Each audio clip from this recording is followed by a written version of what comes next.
하나님 말씀은 사무엘하 13장 16절로 25절 말씀입니다. 우리아의 아내가 다윗에게 낳은 아이가 죽다.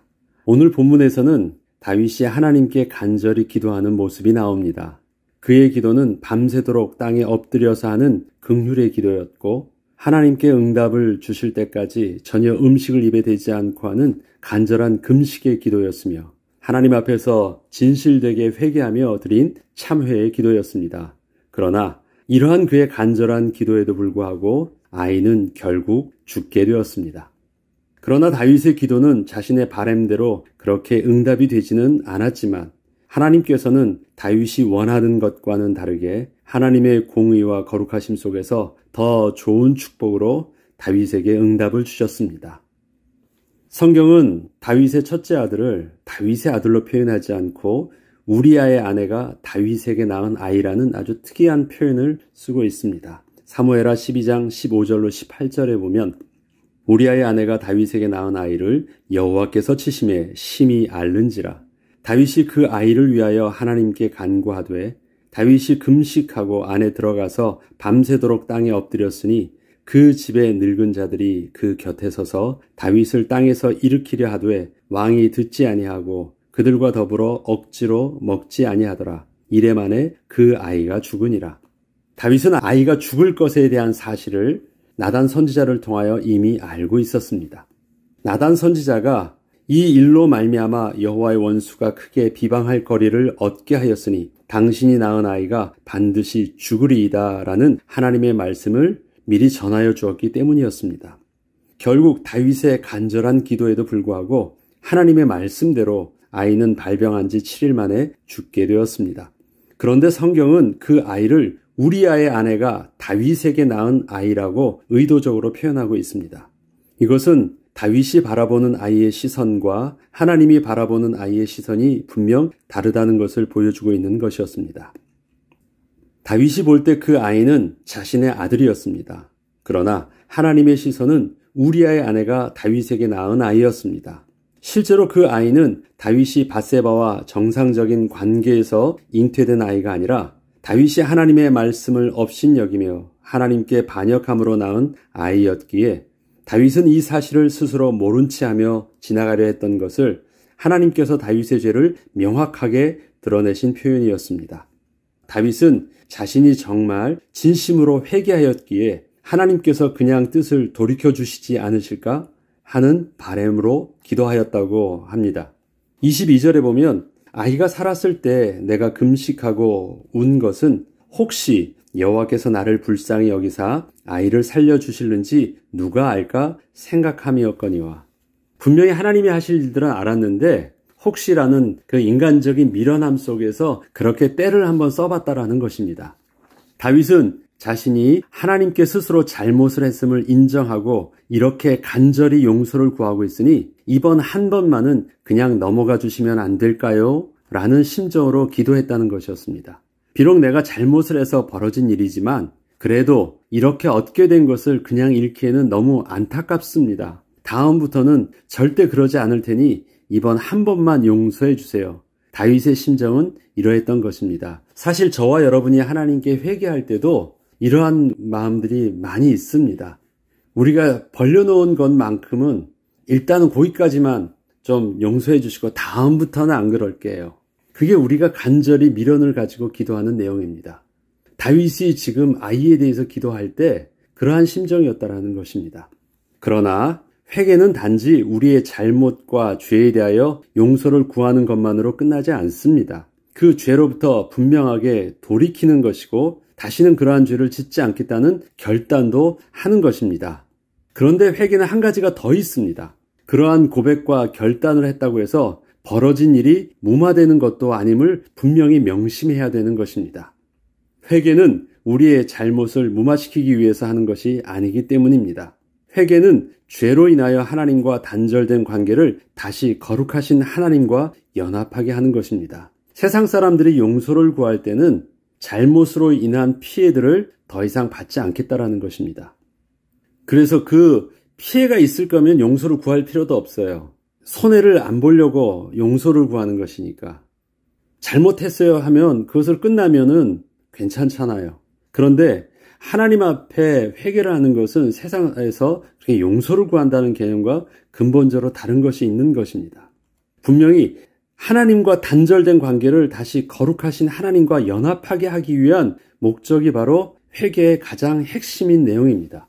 우리가 하나님 앞에서 범한 죄의 심각성은 그 죄로 인하여 하나님의 진노가 임함으로 내가 하던 모든 일에 큰 손해를 보게 되었다는 것에 있지 않습니다. 세상 사람들의 심각성은 무엇입니까? 문제가 발생하면 그것을 통해서 손해를 입게 됐다는 것이 문제예요. 그런데 하나님의 관점은 분명히 그런 세상적인 가치 기준과는 근본적으로 다른 것입니다.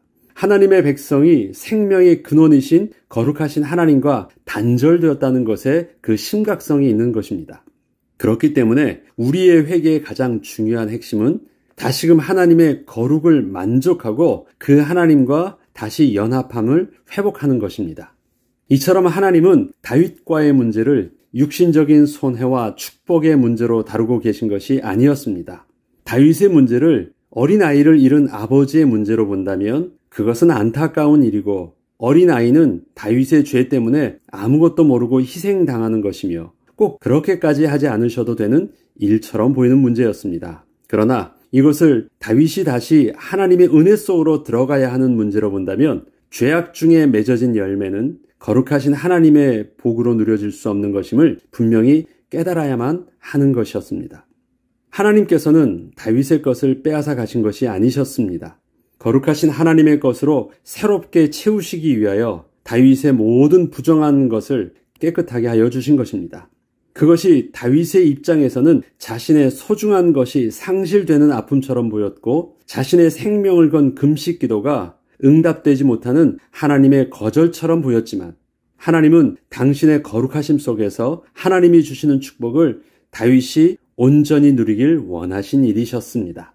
레위기서에서 보면 하나님께서 모세를 통하여서 그 회개에 대한 실질적인 모습이 어때야 되는 것을 이렇게 말씀하셨습니다. 그들이 나를 거스린 잘못으로 자기의 죄악과 그들의 조상의 죄악을 자복하고 또 그들이 내게 대항함으로 나도 그들에게 대항하여 내가 그들을 그들의 원수들의 땅으로 끌어갔음을 깨닫고 그 할례 받지 아니한 그들의 마음이 낮아져서 그들의 죄악의 형벌을 기쁘게 받으면 내가 야곱과 맺은 내 언약과 이삭과 맺은 내 언약을 기억하며 아브라함과 맺은 내 언약을 기억하고 그 땅을 기억하리라. 회개하면 되는 것을 끝나지 않습니다. 이미 벌어진 그 일에 대해서 하나님께서 주시는 그 형벌을 기쁘게 받으면이라는 말씀을 함께 하십니다.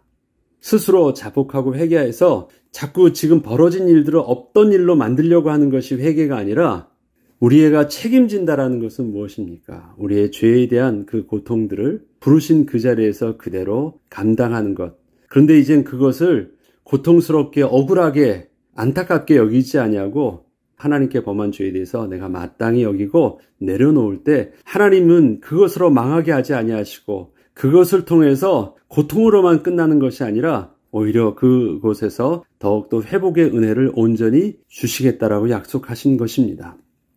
다윗이 아이가 죽은 후 여호와의 전에 들어가서 경배하라.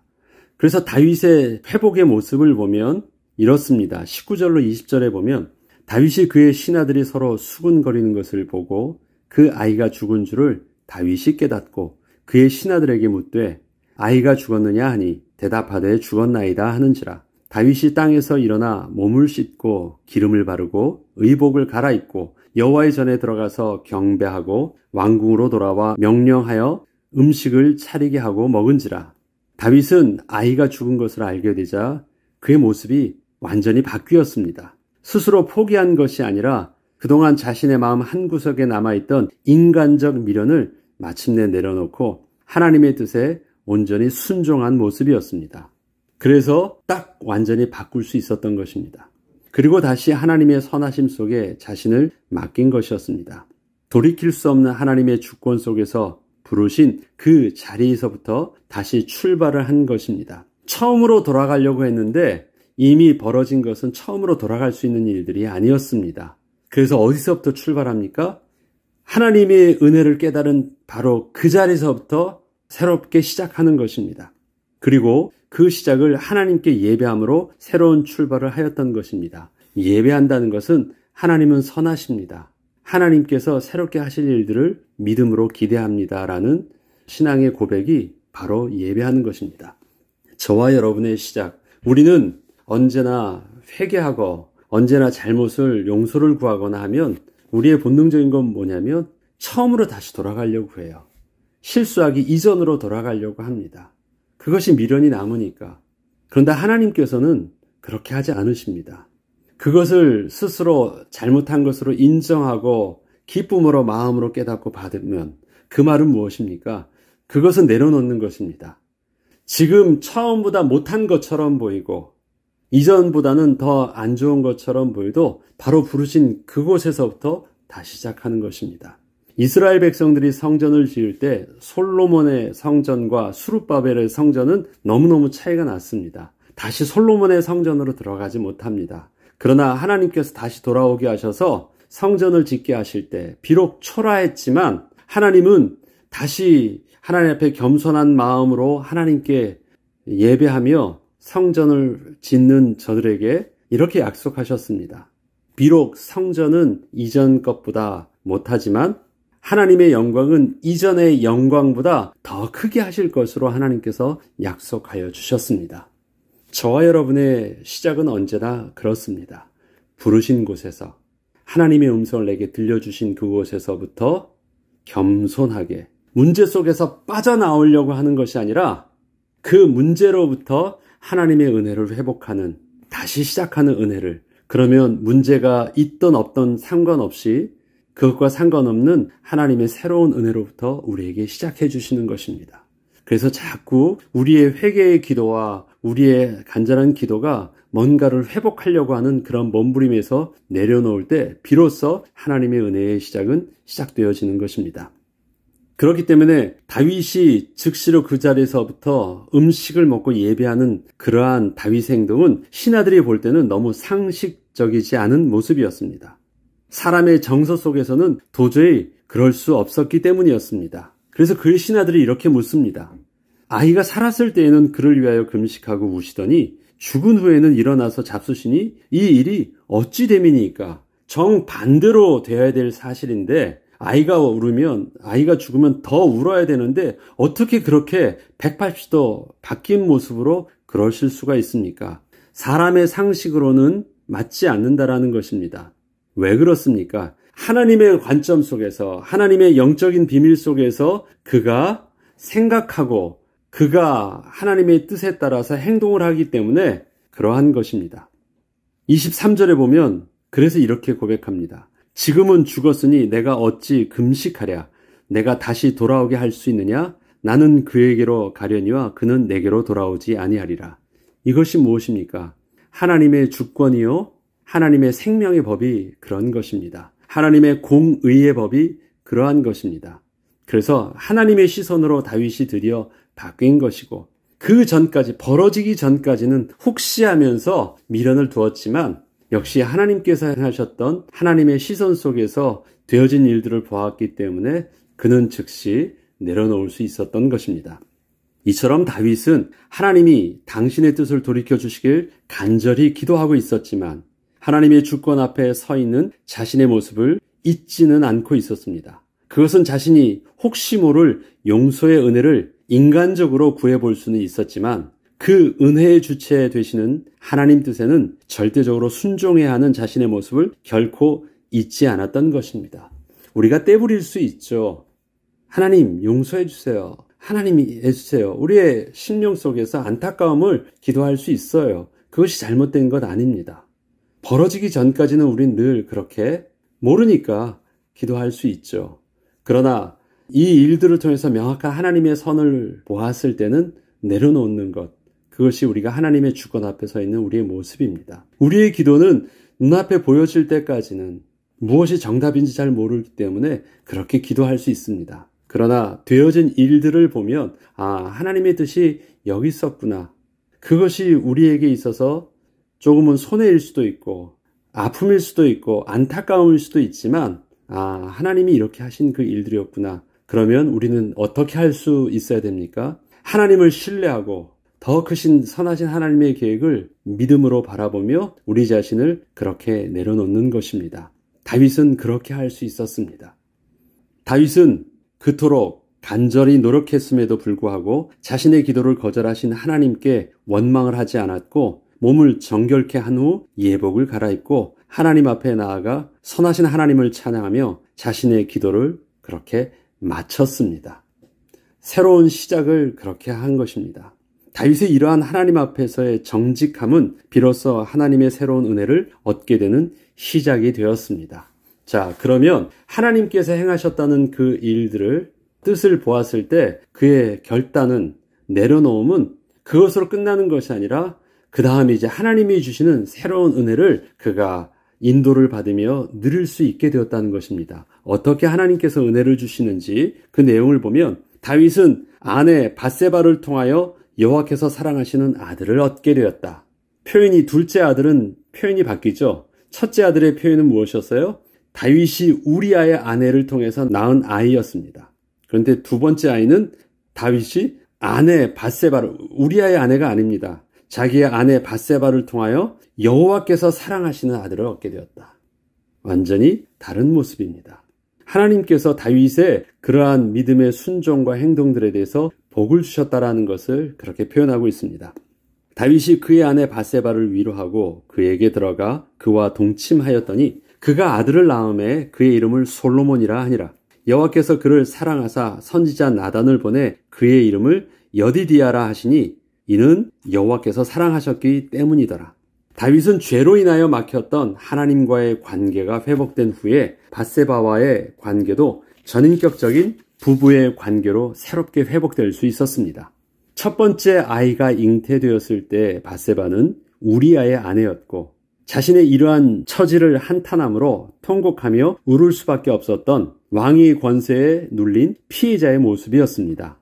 마침내 밧세바는 절차를 거쳐서 합법적으로 다윗의 아내가 되긴 했었어도 다윗 입장에서는 그저 법적이고 도덕적인 절차에 따라서 그렇게 처리해 줌으로써 앞으로 태어나게 될 자신의 부도덕한 아이를 그렇게 감추려 했던 것이었지 밧세바를 진정한 자신의 아내로서 인격적으로 맞이하려 했던 것은 아니었습니다.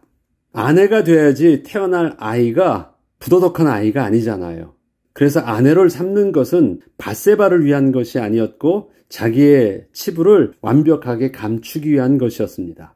그것이 첫 번째 아들에 대한 모습이었습니다. 그런데 그가 하나님께 회개함으로 하나님과의 관계를 회복한 후에는 진정으로 밧세바를 자신의 아내로 온전히 인정하며 맞이하게 된 것이었습니다. 다윗이 그의 아내를 위로하였다는 것은 단지 아이를 잃은 엄마의 마음을 위로하여 준 것만이 아니라 지난날 자신의 잘못에 대하여 정식적으로 밧세바에게 용서를 구한 것이었습니다. 더 이상 자신의 죄를 감추려 한 것이 아니라 하나님 앞에서 용서를 구할 수 있었던 다윗이 또한 직접적인 피해자였던 밧세바에게도 진정으로 용서를 구할 수 있게 된 것이었습니다. 사실 다윗에게는 밧세바 말고도 여러 명의 아내가 이미 있었습니다. 특히 밧세바는 자신이 온전한 모습이었을 때 만났던 여인이 아니라 어쩌면 자신의 큰 부끄러움이었기에 그저 모른 척하고 무관심해버려도 누가 뭐라고 할 자 없는 일이었습니다.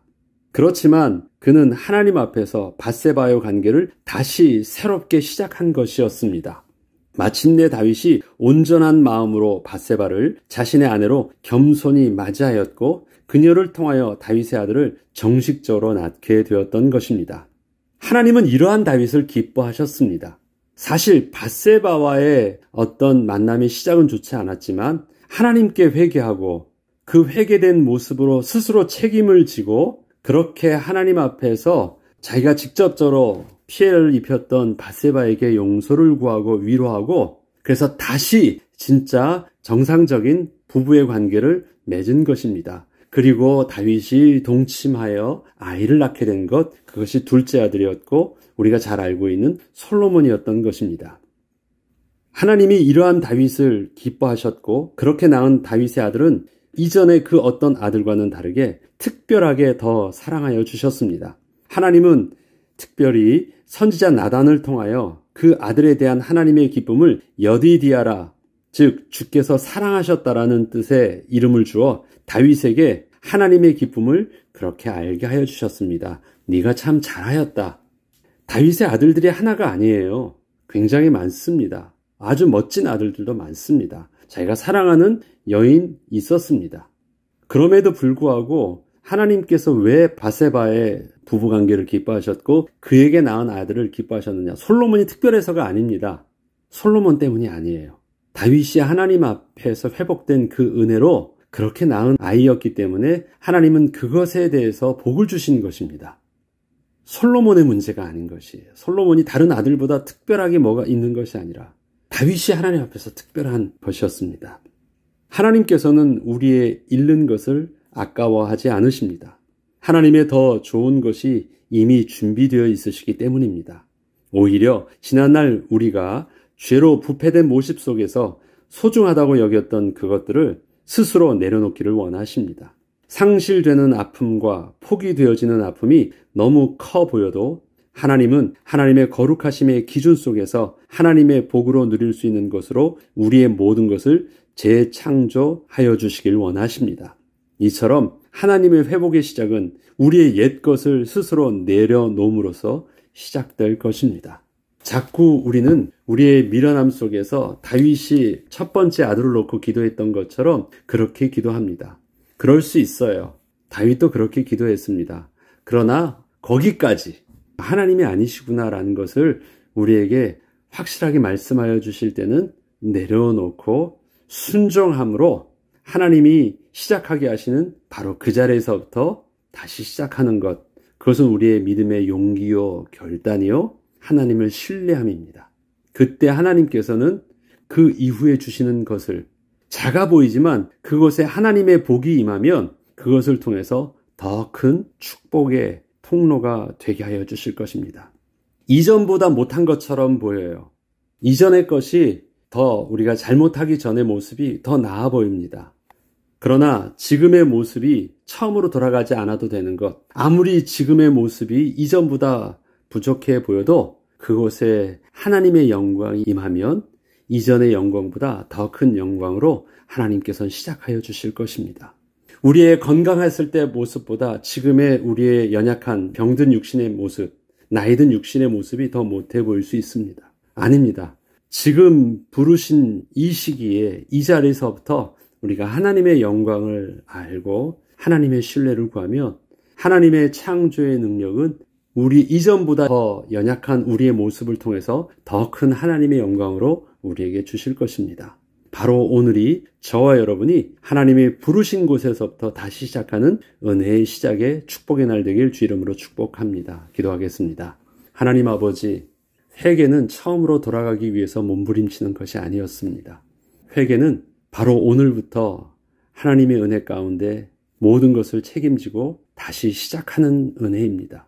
하나님, 그렇게 되어질 수 있도록 성령 하나님 우리에게 용기를 주시고 우리와 함께 해주시며 결단케 하시고 하나님의 창조의 능력으로 채워주셔서 이전 영광보다 더 큰 하나님의 영광으로 새로운 시작을 할 수 있도록 이 은혜를 주시되 바로 오늘이 그 부르심의 첫날이요 그 부르심의 새로운 현장이 되게 하여 주옵소서. 감사드리며 우리 주 예수 그리스도의 이름으로 기도합니다.